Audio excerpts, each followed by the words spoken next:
ગુજરાતી હું છું અંકુર રાવલ।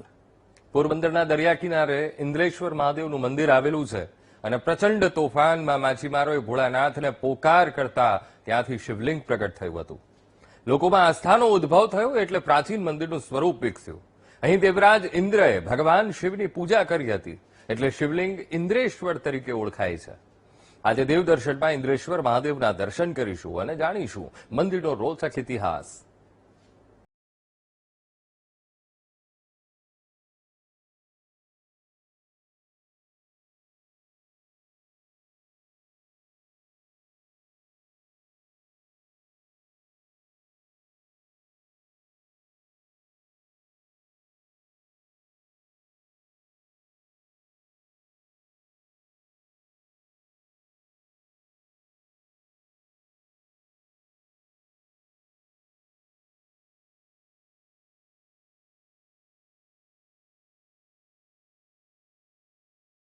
दरिया किनारे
હજારો વર્ષ જૂનું જે ઇન્દ્રે જેમની સ્થાપના કરેલી છે, પણ આ જે મંદિર છે એ 200 વર્ષ પણ બધા કહેવાય છે કે 200 વર્ષ જૂનું આ મંદિર છે।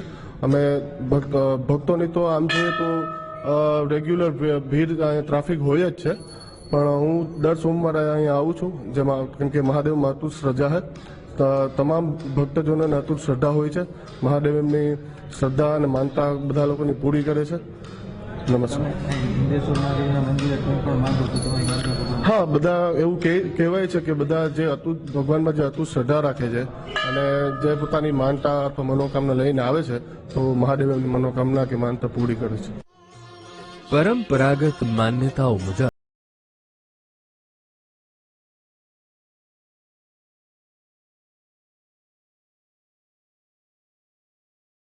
પવિત્રતાનું સંયોજન દર્શાવે છે. અહીંયા પાંડવોએ પણ આવીને પૂજા કરી હોવાનું માનવામાં આવે છે.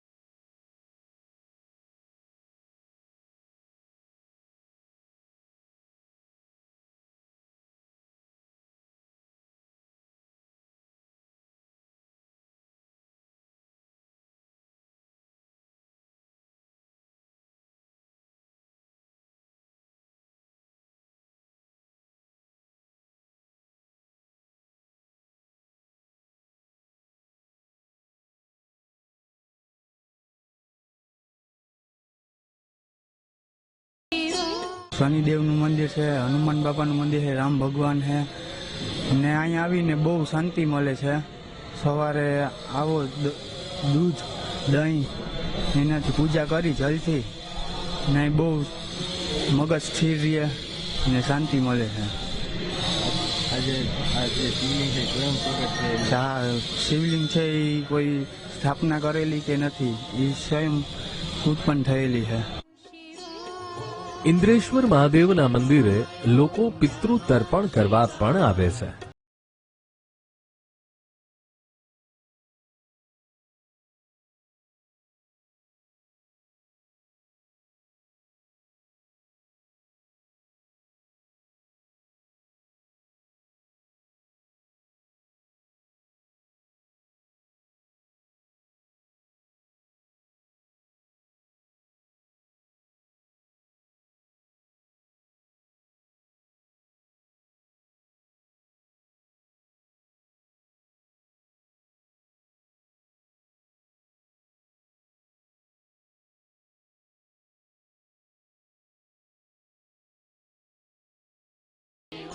અમે અહીં વર્ષોથી આ દર્શન કરવા આવીએ. અહીં સ્વયં શિવલિંગની ઓલી આપને પ્રગટ થઈ હતી, તો ત્યાં અમે પેઢીઓથી અહીંયા દર્શન કરવા આવીએ છીએ.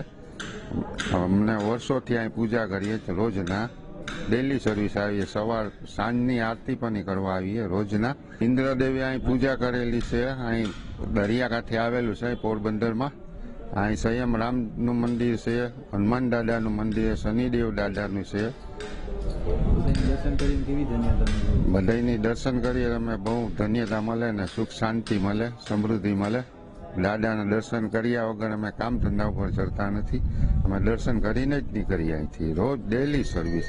સવારના કામથી ફરીએ એટલે પાછા આરતી લઈને જ ઘરે જઈએ. અમે ત્યાં સુધી તો અમે દાદાના દર્શન કરીને જ જઈએ. ઇન્દ્રેશ્વર મહાદેવ મંદિરમાં દરરોજ વહેલી સવારે મંગળા આરતીથી દિવસની શરૂઆત થાય છે. ત્યારબાદ જળ દૂધ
હું અહીં લગભગ અંદાજે 20 વર્ષથી આવું છું.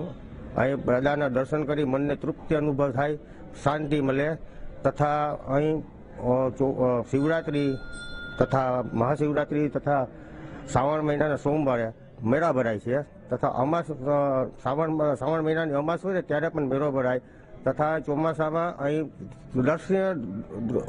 રમણીય દ્રશ્ય જોવા મળે છે. તમને દરિયા કાંઠે ઉછળે એ તમારું રમણીય દ્રશ્ય જોઈ તમને તૃપ્તિ આનંદની તૃપ્તિ અનુભવ થાય.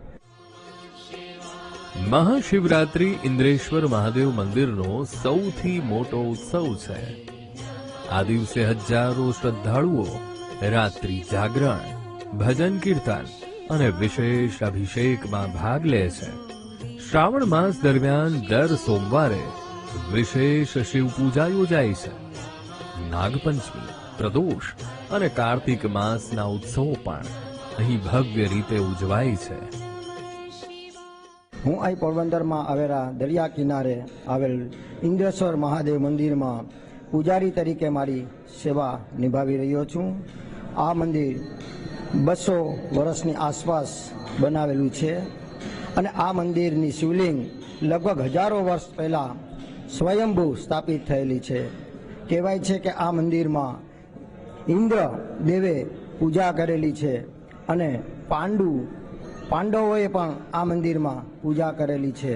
ખૂબ જ પવિત્ર અને સતવાળું મંદિર છે. અહીંયા હજારો ભક્તજનો પોતાની મનોકામના લઈ અને પૂજા કરવા આવે છે અને મહાદેવની કૃપાથી દરેકની મનોકામના અવશ્ય પૂર્ણ થયેલી છે. અહીંયા અમાસ, શિવરાત્રી અને શ્રાવણ મહિનામાં ખૂબ જ ભીડ જોવા મળે છે. હજારો ભક્તજનો પોતાની આશાઓ અને આસ્થાઓ લઈ અને આ મંદિરમાં આવે છે. આ મંદિરમાં રામચંદ્ર ભગવાન, હનુમાનજી દાદા અને શનિદેવનું પણ મંદિર આવેલું છે. અહીંયા સામે યજ્ઞશાળા પણ આવેલી છે જ્યાં ભૂદેવો દ્વારા અસંખ્ય સેવા પૂજાઓ થાય છે, શાસ્ત્રોક્ત પૂજનો થાય છે, જેને કારણે આ મંદિરની જગ્યા ખૂબ જ પવિત્ર બનેલી છે. ખૂબ જ ભાવથી ભજો તો ઇન્દ્રેશ્વર મહાદેવની કૃપાથી ખૂબ જ કલ્યાણ થાય છે.